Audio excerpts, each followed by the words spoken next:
Nagpunta sa Kapas Tarlac ang beauty pageant candidate na si Geneva Sarita Lopez at Israeli fiancé na si Yitzhak Cohen para tumingin ng lupa. Pero misteryoso silang nawala. Baka may tao sa loob. Di natin malapitan. May tao nga, boss. May tao yan.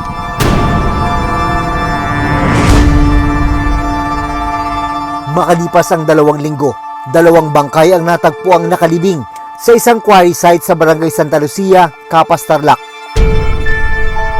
Kalaunan, nakumpirmang ang mga nahukay ang nawawalang magkasintahang sina Yitzhak at Geneva. May mga tama ng bala sa katawan ng mga biktima. Paano ito sinapit ng dalawa? Oktubre ng nakarang taon, iniulat din ang pagkawala ng isang beauty pageant candidate na si Catherine Camilon. Makalipas ang 9 na buwan, hindi pa rin siya natatagpuan. Ang 2 kasong ito, mga pulis ang itinuturong sangkot sa krimen. Dating nanumpa na proteksyonan, tapos ito ngayon pumapatay. Importante talaga rito na yung mechanism na pag-filter out ng scalawags, dahil these people are the ones who give a bad name to the Philippine National Police.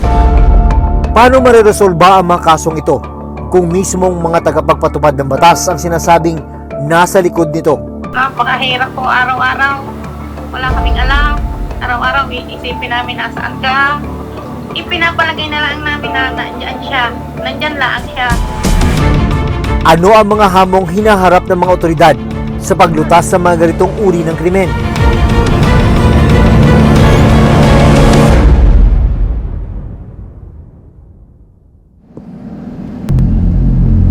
June 21, 2024, umalis sa Angeles City, Pampanga ang magkasintahang Geneva Sarita Lopez, 26 years old, at ang Israeli national na si Yitzhak Cohen, 37 years old.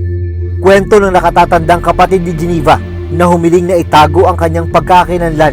Wala silang alam nung una sa naging lakad ng dalawa. Supposedly, bibili kami ng gift para dun sa Saturday na birthday, yung Friday na hapon. Tapos nung mismong Friday, kinancel niya ng umaga. May meeting pala ako 10 ng hapon. Kayo na lang. Geneva Lopez, 25! Kinabukasan, ipinagtaka ng pamilya ni Geneva na hindi makontak ang dalawa. Yung handler niya, yung nag-aayos sa kanya, na since may rehearsal sana silang Saturday, dapat alas 5 pa lang, gising na yan. Alas 9 na hindi pa nagpapakanda. Agad nilang ipinagbigay alam sa mga pulis ang pagkawala ni na Yitzhak at Geneva. Bandang alas 2 ng madaling araw kinabukasan, Alina po, may pare po ito. Punta mo lang. Pare.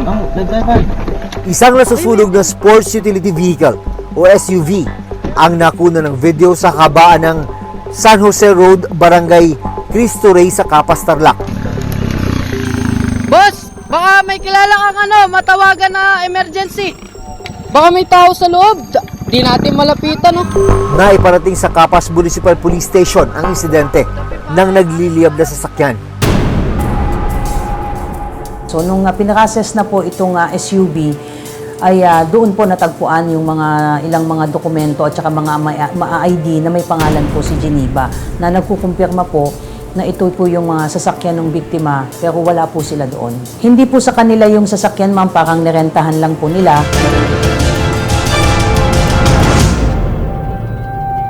Lumipas sa mga araw, bigo ang pamilya na malaman ang kinaroroonan ni na Yitzhak at Geneva. Every day, hindi mo alam kung nasa na ba sila, hinahanap mo sila, ang ginagawa nila, buhay pa ba sila. Every day, hindi kami natutulog. Ayon sa Philippine National Police o PNP, nagsagawa sila ng backtracking sa mga lugar na pinuntahan ni na Geneva bago natagpo ang nasusunog ang nirentahan nilang sasakyan sa Kapas Tarlac. Nag-backtracking po tayo ng mga CCTV mula po nung umalis po yung mga biktima mula po doon sa Angeles City at sa mga posibleng dinaanan nila papunta po doon sa Kapas Tarlac. June 27, nag-alok na ng pabuyang 250,000 pesos ang pamilya ni Yitzhak sa sinumang makapagbibigay ng impormasyon sa kinaroroonan ng dalawa. Makalipas ang 1 linggong pagkawala ng mga biktima, bumuo ang PNP ng Special Committee para tutukan ng kaso. July 1, 2024, isa pang inabandonang sasakyan ang natagpuan ng Capas Municipal Police sa barangay Tibag, Tarlac City. Sabi ng PNP, lumantad rin ang nagpakilalang property agent o middleman na nag-assist kina Geneva sa paghahanap ng lupa. Itong mismong kinatagpo na middleman ay pumunta po sa station at nagbigay po ng salaysay na kinukumpirma po niya na kinita po niya itong si Geneva at si Ishak at may pinuntahan daw po silang lupa. Nalaman ng PNP ng middleman na si Michael Giyang, dating pulis sa Angeles City, Pampanga. Yung middleman na kinatagpo po ni Miss Geneva at saka ni Ishak na ito yung sinasabi natin na dating pulis na naawol po noong 2020. Sa ibinigay na pahayag ng middleman sa mga pulis, alas 2 ng hapon ng June 21, tinagpo niya sina Geneva at Ishak sa harapan ng isang gasoline station sa barangay Cristo Rey, Capas, Tarlac. Dagdag ng middleman, bumiyahe siya kasama sina Geneva at Ishak papuntang Armenia Village para silipin ang lupang planong bilhin ni Geneva. According to him, pagkatapos nilang puntahan yung lupa ay naghiwalay rin sila at may iba siyang pinuntahan at hindi niya na alam kung saan nagpunta yung dalawa. Pinuntahan ng Reporter's Notebook ang nasabing gasolinahan. Sabi po ng mga polis, dito yung meet up nung mga victim at saka nung middleman. Kaso personally, hindi ko po sila nakita. Marami dito kasi na when it comes to bilihan ng lupa, ganon, ng mga transactions, dito talaga maraming nagmi-meet up dito. May mga closed-circuit television o CCTV camera ang nasabing gasolinahan. Ang problema, hindi raw gumagana ang mga ito. Kasi nung malakas yung bagyo noon, yung mga parang CPU, nung recording nung CCTV namin, nabasa doon sa may loob doon, nasira. Unfortunately, hindi sila umaandar ngayon. Sabi ng PNP, malaking tulong sana sa investigasyon kung nakuha na ng CCTV ang mga huling sandali bago nawala sina Geneva. Ang problema nga natin na napakalaki sana ng maitutulong ma'am ng mga CCTV cameras na yon para ma-establish natin kung sino-sino ang mga sasakyan ang nagpark doon, pagbaba ng mga tao, ma-identify natin, pati yung mga plaka ng sasakyan, ma-establish natin yung timeline kung anong oras sila nandun. Sa pag-ikot ng Reporter's Notebook, nalaman naming mahigit 1 kilometro lang ang layo ng gasolinahan sa lugar kung saan nakunang nag-aapoy ang SUV na sinakyan ng mga biktima. Sa patuloy na investigasyon ng mga pulis, 7 ang itinuturing nilang persons of interest sa pagkawala nila Geneva at Ishak. Kalaunan, lumantad at nakipagtulungan ang isa sa kanila na kinilalang si alias Junjun.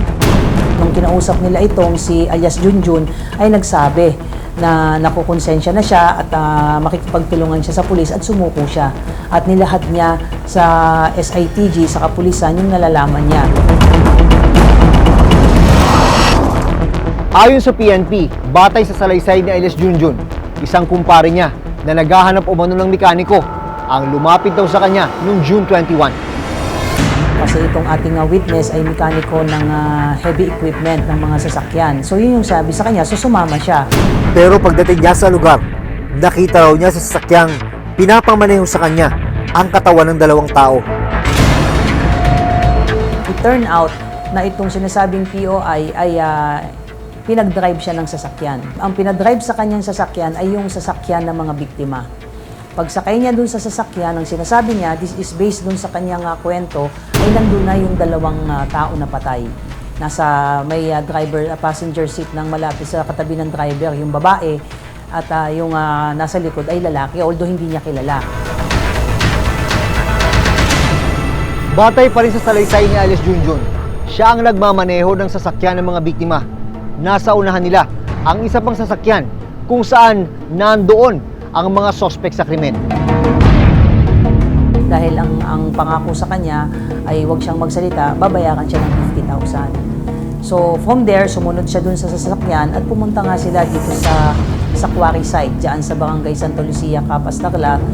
Nang makarating sa quarry site, sabi ni alias Junjun, doon na inilibing ang 2 biktima.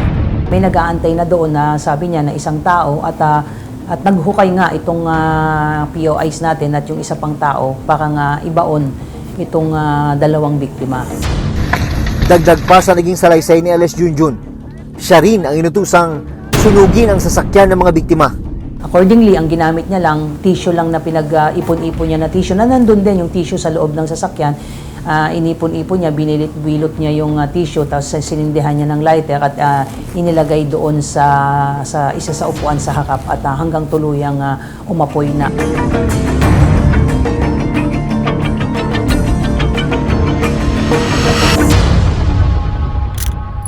July 4, 2024, sinalakay ng mga otoridad ang bahay ng middleman na huling kinatagpo ni na Geneva. Sa bisa ng search warrant, hinalughog nila ang bahay at nakuhanan siya ng baril at granada. Dahil sa mga impormasyong isiniwalat ni Alice Junjun, natunto ng mga pulis ang kinaroroonan ng magnobyong Geneva at Itzhak. Umaga ng July 6, nahukay ang kanilang mga katawan sa isang quarry site sa Barangay Santa Lucia, Capas, Tarlac.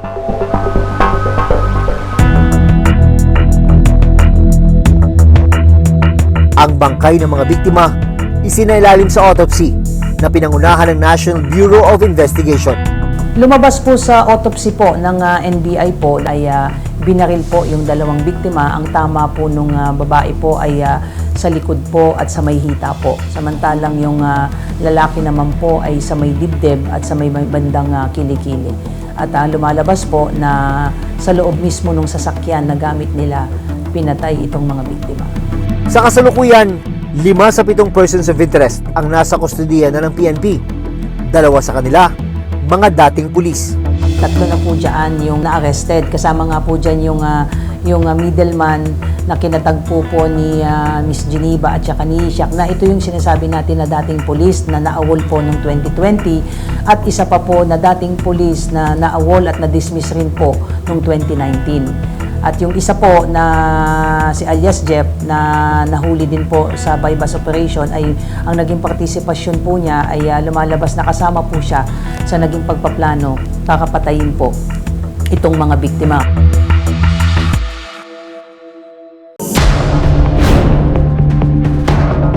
Sabi ng PNP, planado ang ginawang pagpatay kina Itzhak at Geneva. Land dispute ang lumalabas na motibo sa nangyaring krimen. Inentice talaga nitong si middleman na pumunta noong June 21. It appears, ma'am, na itong si middleman ay nakapagsanla ng lupa dito kay Geneva at it appears na mukhang hindi nabayaran itong si middleman yung kanyang utang, kaya kinukuha niya na yung lupang collateral na isinanla nitong si middleman. Subalit parang ayaw ibigay yung lupa. Sinampahan ng reklamong 2 counts of murder ang mga suspect. Nagpapatuloy ang investigasyon ng mga pulis. Ginagawa na ng pulis ang lahat para masolusyon po para makita talaga ang mga taong guilty po rito sa kasong ito. Ibiniyahe pa uwi sa bansang Israel ang bangkay ng biktimang si Yitzhak Cohen. Inilibing na rin ang labi ni Geneva. Umaasa ang kanilang mga pamilya na mapapanagot sa batas ang mga pumaslang sa kanila. Kung si Geneva natagpuan pero wala ng buhay. Ang isa pang beauty pageant candidate na si Catherine Camilon, 26 years old, hindi pa rin natatagpuan hanggang ngayon. Oktubre noong nakaraang taon, naiulat ang pagkawala ng beauty queen na si Catherine Camilon. Makalipas ang 9 na buwan, hindi pa rin natutunton ang kanyang kinaroroonan. Sa naging investigasyon ng mga pulis, October 12, 2023, umalis sa bahay sa Tuwi, Batangas si Catherine gamit ang kanyang sasakyan. Ang paalam ni Catherine sa kanyang inang si Rosario, may taong kikitain lang daw ang anak sa Batangas City. Pero lumipas ang mahigit 24 oras, hindi na raw nakabalik si Catherine. Agad na idinulog noon ni Rosario sa mga pulis ang pagkawala ni Catherine. Sa ginawang backtracking ng Tuwi Municipal Police, nahagip ng CCTV camera si Catherine habang naglalakad sa isang mall sa Lemery, Batangas. Pero hindi na nakuhanan ng camera ang kanyang sumunod na pinuntahan. Unang linggo ng Nobyembre 2023, 2 saksi ang lumutang at nagsabing nakita nila ang dugo ang katawan ni Catherine na inililipat daw ng 3 lalaki mula sa kanyang sasakyan papunta sa isa pang SUV.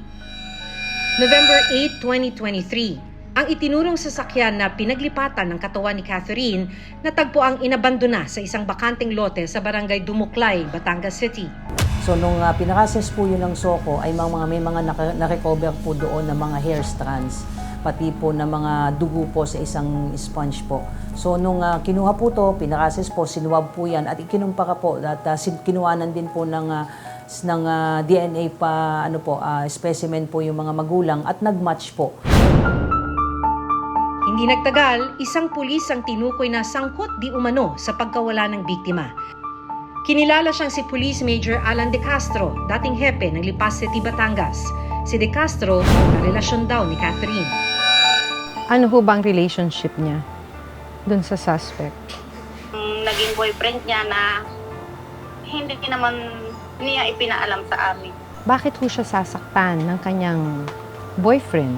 Nagsumbong yung anak namin ipinaalam doon sa asawa dahil may asawa po yung suspect na may babae na may ibang relasyon.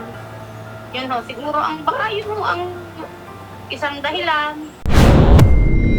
November 2023, sinampahan ng kasong kidnapping at illegal detention ng pulis, kanyang bodyguard at 2 pang hindi nakikilalang lalaki. Kalaunan, na-dismiss ang mga kaso laban sa mga ito dahil daw sa kakulangan ng ebidensya. Paano po kayo nakapag-react noon? Masyado ho kaming nadismiss sa naging resulta ho ng aming ikinaso. Pero satisfied po ba kayo sa ginawang investigasyon sa kaso ng anak ninyo? Kami ho ay patuloy na naasa at nagtitiwala ho doon sa mga taong alam namin na kami ho ay tinutulungan at tutulungan ho sa aming problema. Makalipas ang 9 na buwan, hindi pa rin nawawala ng pag-asa sina Rosario na makikitang buhay ang kanilang anak. Hindi ko pa naman ho isinasa puso't isip na siya iwala na at hindi pa naman ho namin siya nakikita Saan po kayo kumakapit? Wala po. Panginoon Diyos ho talagang nahingi ng awa. Dasal, tiwala at kami hong pamilya. Sabi ko ho sa amin, kailangan namin maging matatag. Ang mahirap po is the not knowing, Napakahirap po araw-araw. Wala kaming alam. Araw-araw iisipin namin nasaan ka. Ipinapalagay na lang namin na nandyan siya. Nandyan lang siya. Itinanong namin sa tagapagsalita ng PNP kung ano ang update sa kaso ni Catherine. Itong ginawang pagpatay, kung hindi man planado, naging malinis yung ginawa nilang krimen. Pero naniniwala tayo, ma'am, na sabi nga nila walang krimen na hindi natutuklasan. Nakaapekto raw sa kaso na wala silang natatagpo ang katawan ng biktima. Maliban nga dito sa scarcity ng witnesses, ay wala talaga tayong corpus delicti na sinasabi yung body of the crime. Kaya nga ang sinampalang muna nating kaso, ma'am, serious illegal detention at saka kidnapping kasi wala tayong katawan na masasabi na talagang pinagplanuhan. Malaking hamon rin ang kawalan ng saksi sa tunay na sinapit ni Catherine. Kapag wala tayong makuwang witness na makakapagbigay sa atin ng lead kung saan-saan pumunta itong ating mga hinahanap, yung ating mga suspects din. Pananaw ng presidente ng Volunteers Against Crime and Corruption o VACC. Yung collection of hard pieces of evidence medyo mabagal, kulang-kulang. When it comes to forensic, limited also yung human resource o mga expert natin. Kailangan may support pa rin from the national government or other agencies. Pagbili, pag-acquire ng mga scientific, mga high technical devices. Yung witness protection program should be amended, revised into a stronger law. This is a call for the PNP leadership na palakasin nila talaga yung anti-crime initiatives nila, anti-crime prevention, at yung crime solution.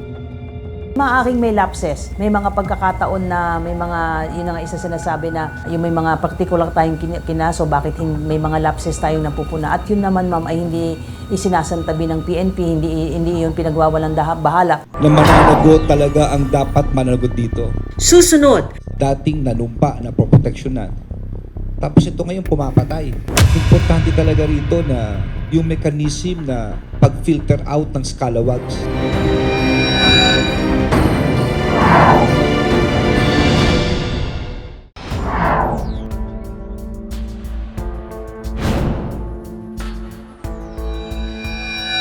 Na mananagot talaga ang dapat mananagot dito. Dating nanumpa na proteksyonan. Tapos ito ngayon pumapatay. Isa pang nagpapahirap sa ganitong investigasyon kapag pulis mismo ang sangkot sa krimen. Kasi ito mga police, no, law enforcement as one pillar ng criminal justice, ang lalakas ng loob gumawa ng ganitong karumal-dumal na krimen simply because they know walang certainty of arrest na makakalusot sila. Importante talaga rito na yung mechanism na pag-filter out ng scalawags. Dahil these people are the ones who give a bad name to the Philippine National Police. Ito yung nagsisira sa pangalan. Ito mga anay na to. We will make sure that the ends of justice will be served. Umaasa ang pamilya ni Geneva at Yitzhak na mapanagot ang mga nasa likod ng kanilang pagkamatay. Tamang proseso. Kung sinong gumawa, siyang managot. Walang ibang maapekto. Si Rosario, dalangin pa rin na matulungan silang mahanap ang nawawalang si Catherine. Bilang ina, ma'am, hanggat wala ho akong nakikita, hanggat hindi ko ho naiintindihan kung ano ba talaga, ang pag-asa ko ho ay talagang hindi ko iaalis. Buong puso ho akong naasa.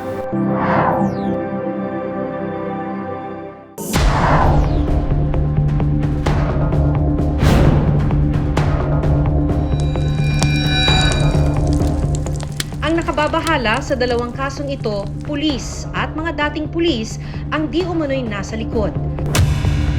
Mga uniformadong dapat poprotekta sa kanila pero ngayon itinuturong may kasalanan.